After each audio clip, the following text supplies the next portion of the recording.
নমস্কার বন্ধুরা, সকলে কেমন আছেন? আশা করি প্রত্যেকেই ভালো আছেন। তো মন্ডল সাইবার ক্যাফ ইউটিউব চ্যানেলের আরও একটি নতুন ভিডিওতে আপনাদের অনেক অনেক স্বাগত জানাই। আজকের ভিডিওর মূল টপিক হচ্ছে যে নতুন ভোটার আইডি কার্ড আপনারা কিভাবে বানাবেন। তো আপনারা চাইলে বাড়িতে বসেই নতুন ভোটার আইডি কার্ডের জন্য আবেদন করতে পারেন। তো এক্ষেত্রে মাত্র 5 মিনিটেই আপনি ভোটার আইডি কার্ডের জন্য আবেদন করতে পারবেন নিজের হাতে থাকা স্মার্টফোন দিয়ে। কিভাবে আবেদন করবেন দেখুন প্রসেসটি। নতুন ভোটার কার্ড বানানোর জন্য আসতে হবে ভোটার সার্ভিস পোর্টাল এই অফিসিয়াল ওয়েবসাইটে। এই অফিসিয়াল ওয়েবসাইটের লিঙ্কটি আমাদের এই ভিডিওর ডেসক্রিপশানে আমরা দিয়ে দেব।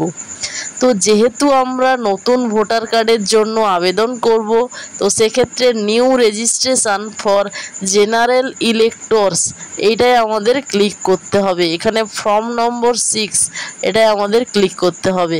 তো ক্লিক করলে আমাদের সামনে ফর্ম নম্বর 6 ওপেন হয়ে যাবে। তো আমাদের এই ফর্মটি ফিল আপ করতে হবে সঠিকভাবে। তো প্রথমেই স্টেট অর্থাৎ রাজ্যর নামটি সিলেক্ট করে নিতে হবে। এরপরে আমাদের ডিস্ট্রিক্ট নেম অর্থাৎ জেলার নামটি সিলেক্ট করে নেব। তো এইটা যেহেতু অন্য একজনের আমরা অ্যাপ্লাই করছি, তো সেক্ষেত্রে তার যা যা ডিটেলস রয়েছে আধার কার্ডে সেই অনুযায়ী কিন্তু আমরা এটাই বসিয়ে দেব। এরপরে নেক্সটে আমরা ক্লিক করে দেব।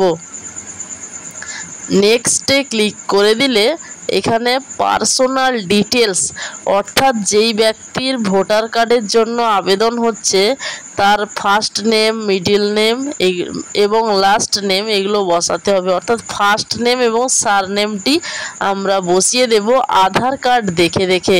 তো এক্ষেত্রে অবশ্যই মনে রাখবেন একটুও ভুল করা যাবে না। ভুল করলেই ফর্মটি রিজেক্ট করে দিবে বা বাতিল করে দিবে। তো এরপরে এখানে আপলোড ফটোগ্রাফ অর্থাৎ পাসপোর্ট সাইজ ছবি এইখানে আপলোড করতে হবে আবেদনকারীর। তো আমরা ফটোটি আপলোড করে দেব। তো এখানে সেভ অপশানে ক্লিক করব। ক্লিক করার পরে দেখুন হিউম্যান ফেস ডিটেক্টেড সাকসেসফুলি। তো এরপর ওকে করব। এরপর নেক্সট অপশানে ক্লিক করে দেব।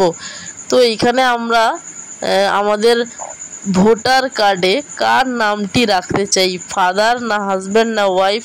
তো এক্ষেত্রে আমরা হাজব্যান্ড নামটি সিলেক্ট করব এবং তার নামটি বসিয়ে দেব এবং নেক্সটে ক্লিক করব। নেক্সটে ক্লিক করার পরে এখানে মোবাইল নাম্বার দিতে হবে। তো এখানে সেলফ অপশানটি ওপেন করে নেব বা ক্লিক করব এবং মোবাইল নাম্বারটি বসিয়ে দেব আবেদনকারীর। এরপরে নেক্সটে ক্লিক করে দিতে হবে। নম্বর দাগে রয়েছে যে আধার কার্ড। তো আধার কার্ড এখানে আধার নাম্বার যদি থাকে সেক্ষেত্রে ক্লিক করবেন এবং এখানে আধার নাম্বারটি বসিয়ে দেবেন সঠিকভাবে। এরপর নেক্সটে ক্লিক করতে হবে। নেক্সটে ক্লিক করে দিলে তারপরে আমাদের এখানে আবেদনকারীর জেন্ডার মেল ফিমেল না থার্ড জেন্ডার সেটা ক্লিক করতে হবে।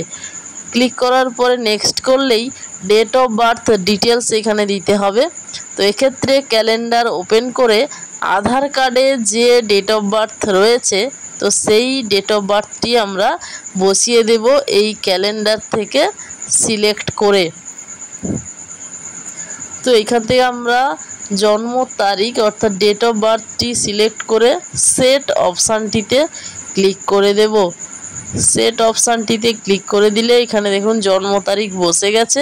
তো এরপরে document for proof of date of birth, তো এই অপশানটিতে ক্লিক করব এবং এখানে কিন্তু জন্ম তারিখের প্রমাণপত্রের জন্য অনেকগুলো আমরা অপশান পেয়ে যাব। তো আমরা এখানে আধার কার্ডটি সিলেক্ট করে নেব। সিলেক্ট করার পরে নিচের দিকে এখানে proof of date of birth অর্থাৎ ডেট অফ জন্ম তারিখের প্রমাণপত্রের জন্য প্রুফ। তো এক্ষেত্রে আমরা আধার কার্ডটি যে ফাইলটি বা পিডিএফ বা জেপিজি ফাইলটি রয়েছে সেটা আমরা আপলোড করে দেব। এরপর নেক্সট অপশানে ক্লিক করব। নেক্সট অপশানে ক্লিক করার পরে আধার কার্ডে যে অ্যাড্রেসটি রয়েছে ফুল অ্যাড্রেস এখানে দিতে হবে, এটা বসিয়ে দেব। এরপরে অ্যাড্রেস প্রুফ হিসাবে আমরা আধার কার্ডটি সিলেক্ট করব এবং সেই আধার কার্ডটি আমরা আপলোড করে দেব। আপলোড করার পরে নেক্সট অপশানটিতে ক্লিক করব। তো এরপরে এই যে দাগটি এইটাই হচ্ছে যারা প্রতিবন্ধী সেক্ষেত্রে হয়, তো আমরা এটা স্কিপ করে নেক্সট করব। এরপরে এখানে ফ্যামিলি মেম্বার্স যে কোনো একজনের নাম এবং তার সাথে আবেদনকারীর কি সম্পর্ক এবং তার ভোটার আইডি কার্ড নাম্বার অর্থাৎ এপিক নাম্বার বসাতে হবে। এরপর নেক্সট অপশানে ক্লিক করতে হবে। ক্লিক করার পরে এইখানে ডিক্লিয়ারেশনটি ওপেন হয়ে যাবে। ওপেন হয়ে গেলে এখানে আবেদনকারীর village, state name, district name এবং কতদিন সেইখানে থাকে প্রত্যেকটি ডিটেলস এখানে step by step fill up করতে হবে। এরপর কোন জায়গা থেকে আবেদন হচ্ছে সেই জায়গার নামটি বসিয়ে দিতে হবে। বসিয়ে দিলে নেক্সট অপশানটি ওপেন হবে, সেটাই ক্লিক করলেই এখানে ক্যাপচা কোড যেটা রয়েছে সেটা প্রথমে রিফ্রেশ করে নিতে হবে। এরপরে সেই ক্যাপচা কোডটি এখানে বসিয়ে দিতে হবে এন্টার ক্যাপচার জায়গায়। এরপরে সেন্ড ওটিপিতে ক্লিক করতে হবে। সেন্ড ওটিপিতে ক্লিক করলে সেইখানে এই নাম্বারটিতে যেটা দেয়া রয়েছে সেটাই কিন্তু ওটিপি যাবে, সেটা বসিয়ে প্রিভিউ অ্যান্ড সাবমিট এই অপশানটি আমাদের ক্লিক করতে হবে। ক্লিক করলে ফর্ম নম্বর 6 এর পুরো প্রিভিউটি দেখাচ্ছে।